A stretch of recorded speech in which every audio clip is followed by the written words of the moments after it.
نحمده ونصلي على رسوله الكريم اما بعد فاعوذ بالله من الشيطان الرجيم بسم الله الرحمن الرحيم رب اشرح لي صدري ويسر لي امري واحلل عقدة من لساني يفقهوا قولي.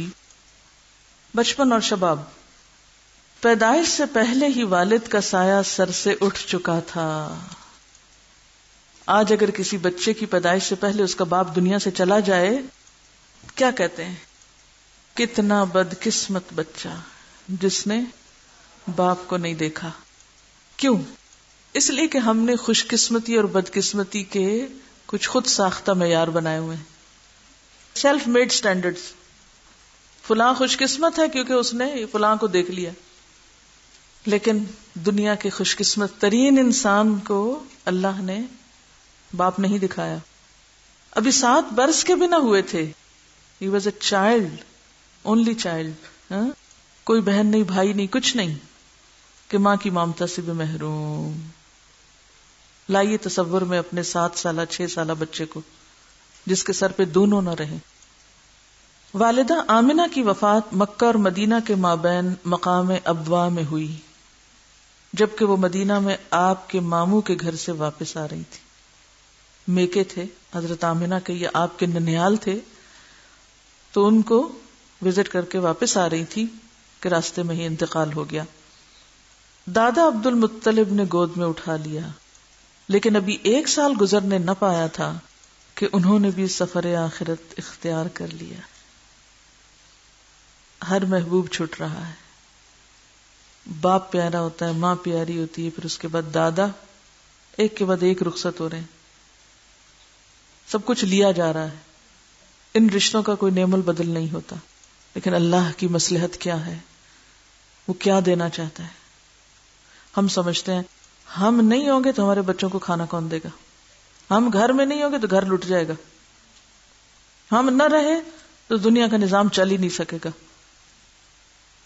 لیکن اللہ ان تمام چیزوں سے بے نیاز ہے. 12 سال کی عمر میں شفیق چچا کے ہمراہ ملک شام تشریف لے گئے. اسی سفر میں بحیرہ راہب کی دوربین نظریں پڑی اور اس نے ابو طالب کو مشورہ دیا کہ آپ کو شام میں نہ پھرائیں کیونکہ یہودیوں کی جانب سے خطرہ ہے. چنانچہ انہوں نے اپنے بعض غلاموں کے ساتھ آپ کو مدینہ پہنچا دیا. 25 برس کی عمر میں ایک تجارتی کارواں لے کر شام کا پھر سفر کیا. شہر بصرہ تک گئے. واپسی میں حضرت خدیجہ بنت خویلد سے شادی ہوئی. خدیجہ پہلی خاتون ہیں جنہیں آپ کی زوجیت کا شرف حاصل ہوا، اور امہات المومنین میں سب سے پہلے اپنے خدا سے جا ملی. جب تک خدیجہ زندہ رہیں آپ نے دوسری شادی نہیں کی.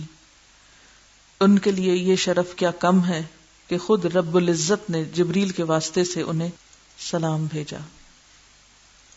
سب انسانوں سے مختلف زندگی نظر آتی ہے نا، کہ بچپن میں والدین نہیں ہیں، پھر دادا بھی چلے گئے، پھر اس کے بعد جب شادی کرتے ہیں تو خود 25 سال کے ہیں اور بیوی 40 سال کی ہیں، اور پھر وہ اتنی ہمدرد اور غمخوار بیوی کہ جب تک زندہ ہیں شادی نہیں کی، اور پھر اتنی قربانی کرنے والی. جیسے پہلے بھی ایک روز میں نے آپ سے عرض کیا تھا کہ انہوں نے شیب ابی طالب میں، یعنی وہ خاتون جو مکہ کی سب سے مالدار خاتون تھی، شیب ابی طالب میں پتے اور چمڑے تک کھا کے گزارا کیا.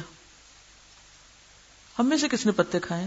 ایک دن اگر ٹھنڈی روٹی کھانے کو مل جائے نا تو ہمارے آنسو بہہ پڑتے ہیں. ایک دن بچوں کو فریش کھانا نہیں ملے تو ہم سوچتے ہیں کہ بہت ظلم ہو گیا ان پر، یہ کیسا دین ہے. فوراً دین کو برا بھلا کہنا شروع کر دیں گے، یہ دین کی وجہ سے ہوا، یہ سب دین کی کرامت ہے. باتیں ہم حضرت خدیجہ کی کریں اور عملی زندگی میں تھوڑی سی بھی قربانی نہ کر سکیں. اب آپ کہیں گے ہم تو تیار ہیں، ہمارے گھر والے نہیں. آپ صلی اللہ علیہ وسلم تو اپنے گھر والوں کو ساتھ لے کے چلے تھے. سب سے پہلے جو سیکھ کر آئے، جبریل امین کو دیکھ کر آئے، سب سے پہلے کس سے ڈسکس کیا جا کے؟ آپ کیوں نہیں کرتے؟ اس لیے نہیں کرتے کیونکہ گھر والوں سے کمیونیکیشن ہی نہیں ہے، کوئی تعلق واسطہ ہی نہیں ہے، بنا کے ہی نہیں رکھی ہوئی. کیا بات کریں گے ان سے؟ جب آپ ہر وقت صرف اپنے حقوق کی بات کرتے ہیں، صرف لینے کی باتیں کرتے ہیں، تو گھر والوں کو آپ دین کیسے دے سکتے ہیں؟ پہلے آپ ان کو دنیا دیں، اپنے حقوق چھوڑیں، پھر آپ ان کو دین بھی دے سکتے ہیں. جن کو آپ ان کے حق دے رہے ہیں نا، یہ بھی لے لو، یہ بھی لے لو، یہ بھی لے لو، اور یہ دین بھی لے لو، تو دین پھر چھوڑیں گے نہیں. وہ قصور ہم میں ہے، ہم ان کے لیے کیئرنگ نہیں ہے. وہ ہم سے پھر صرف دین کی بات کیوں لیں جب ہم انہیں اور کچھ بھی نہیں دیتے، نہ محبت دیتے ہیں، نہ کیئر دیتے ہیں، نہ پروٹیکشن دیتے ہیں، نہ کیئر اور لو کچھ بھی نہیں دیتے. ہم کہتے ہیں ہماری تقریریں سنو. گھر والوں کو انسان تقریروں سے دین کی طرف لاتا ہے؟ ہرگز نہیں، یک طرفہ طور پر دینے سے. تو بات یہ ہے کہ ہم دین کی بات باہر نکالنے سے پہلے کیا کریں؟ گھر کے اندر چرچا شروع کریں، گھر کے اندر ذکر کرنا شروع کریں، پیار سے، محبت سے ان کو اپنا بنائیں. پہلے دینے سے پہلے اپنا بنائیں. اور ہم آغاز کس سے کرتے ہیں؟ نہی عن المنکر سے. امر بالمعروف کیے بغیر یدعون الی الخیر اور یأمرون بالمعروف کیے بغیر ینہون عن المنکر شروع کر دیتے ہیں. اس کو ہم دین کی خدمت سمجھتے ہیں اور پھر اپنوں کو اپنا دشمن بناتے ہیں. غلطی کسی کی نہیں، غلطی ہماری ہے، ہمیں اپنی اصلاح کی ضرورت ہے. سبحانک اللہم و بحمدک نشہد ان لا الہ الا انت نستغفرک و نتوب الیک. السلام علیکم و رحمۃ اللہ وبرکاتہ.